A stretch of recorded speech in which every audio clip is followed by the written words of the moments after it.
အာနာချင်းရဲ့ဆိုးကျိုးများမြန်မာလူမျိုးတော်တော်များများဟာစေတနာကောင်းပြီးတော့အာနာတတ်ကြပါအာနာချင်းရဲ့ဆိုးကျိုးနံပါတ်1တန်ဖိုးမဲ့လာခြင်းအာနာလို့ကိုမလုံနိုင်လဲဟုတ်ကဲ့ဆိုပြီးခေါင်းညင်းရတာများလာတော့ဒီကောင်ကလဲပါတယ်ကွာဆိုပြီးတော့တန်ဖိုးမဲ့လာတတ်ကြပါနံပါတ်2စိတ်တန်ရာရနိုင်ခြင်းကိုကတော့အာနာလို့ဆိုပြီးတော့ကိုမလုံနိုင်တာကြီးကိုလှုပ်ပေးလိုက်ပေမဲ့လည်းအပြစ်ဖြစ်လာတဲ့အခါမှာတော့ကိုယ်စေတနာကိုစော်ကားခံရမှာအဲ့ဒီလိုခံရတာများလာရင်စိတ်တန်ရာတစ်ခုတော့ဖြစ်လာနိုင်ပြီပါလေနံပါတ်3သူလုံးရင်ရတယ်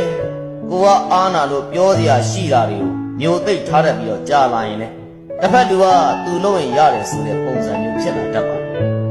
နံပါတ်4ခိုင်းကောင်းခြင်း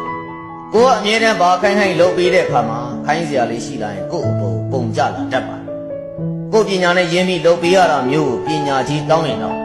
အရင်ကတော့လက်ကလှုပ်ပေးသေးရပဲဆိုပြီးတော့ဖြစ်လာနိုင်ပါတယ်အဓိကလိုသုံးဘဝကိုမရောက်သွားအောင်လို့တတိထားလူမှုရေးကိစ္စတွေမှာအာနာတာသိပြဿနာမရှိပေမဲ့လုပ်ငန်းခွင်မှာအရင်အာနာတိုက်ရင်တော့ကိုယ်ပဲဒုက္ခရောက်ပါလိမ့်မယ်အာနာတယ်ဆိုတာကိုယ့်အတွက်နစ်နာမှုများပြီးတော့စိတ်ထားကောင်းတယ်ဆိုတဲ့ဂုဏ်လေးပဲရှိပါတယ်